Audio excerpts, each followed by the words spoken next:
afternoon. First of all, can we just make sure everyone's got their phones switched off? And before we start, I'd like to acknowledge Jack and Judy Mundy have joined us, Jenny Parker MP and Councillor Linda Scott from the City of Sydney. And without any more ado, if I can ask Auntie Kath Farrell, our much loved community member and artist, to do the normal protocols, and I think she's got a bit more to share with us. Auntie Kath. First of all, I'd like to acknowledge the Gadigal people of the Eora Nation on the land on which we meet here today, and to elders past and present, and to acknowledge Aboriginal people here today and non-Aboriginal people, and just come together for a worthy cause. This year, I'll just quickly go on to say that, sorry, I forgot to say that I'm from Cape York. My grandmother's from Cape York. She's a Kanji woman from Cullen. My father is from the Biri people and Biri-Gubba people in North Queensland, Collinsville, Meadow, Bowen, and they were locked up under the policies of the Aboriginal Protectionist Acts back in Queensland. That went on to be parts of the Apartheid Act in South Africa. And so I come from a big union family, and that's sticking together in family and connected with community. So that's why I acknowledge the Gadigal people, the fire stick people. And fires keep burning in Glebe in some way or other, and people every day.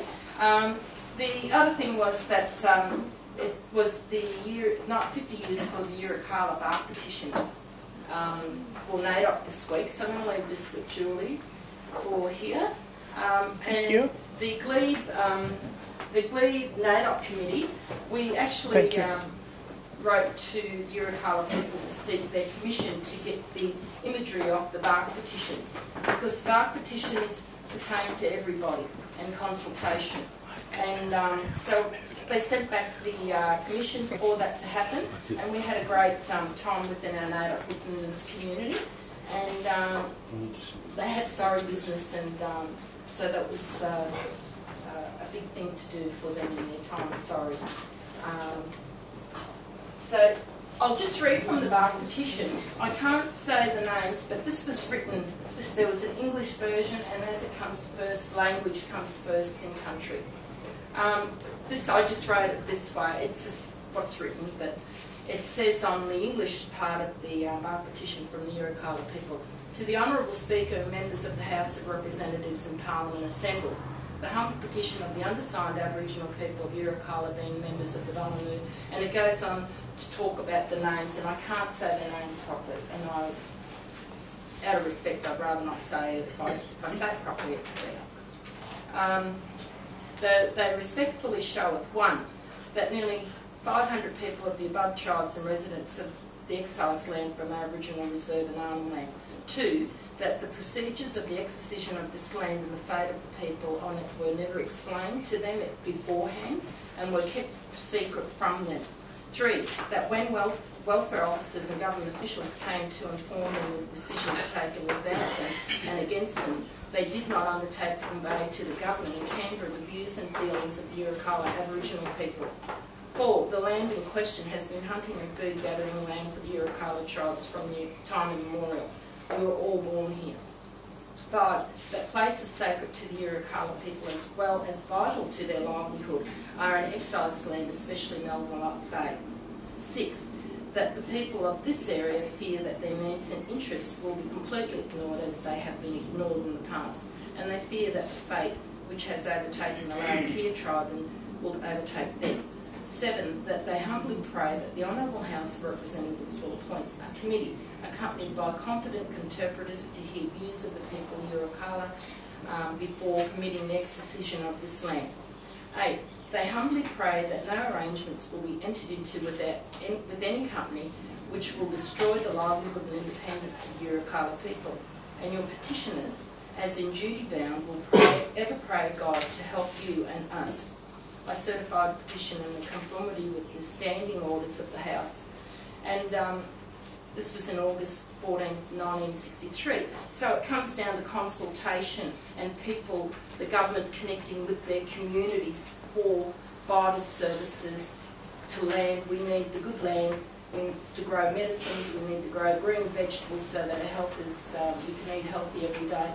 And also down to those wooden fences. I think we were talking about 50 ways of constructing and looking after the fences.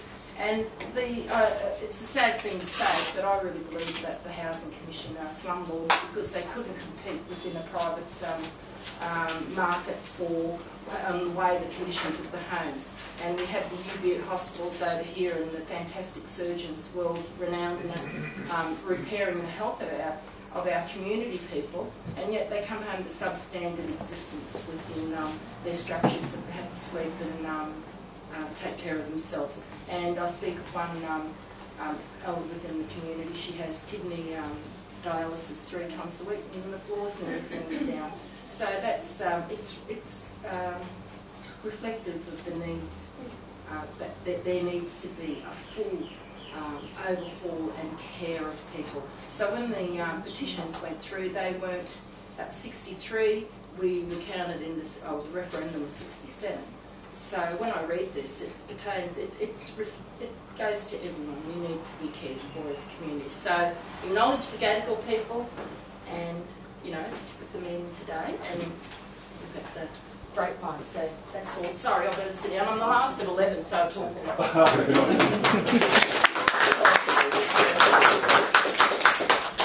Thank you, Auntie Kath. I just realised I know so many people here, but there's some people who don't know who I am. I'm Diane Hiles. I've worked for 2 years in Jamie's electorate office, dealing with the problems that Auntie Kath just alluded to there, the public housing issues day in, day out.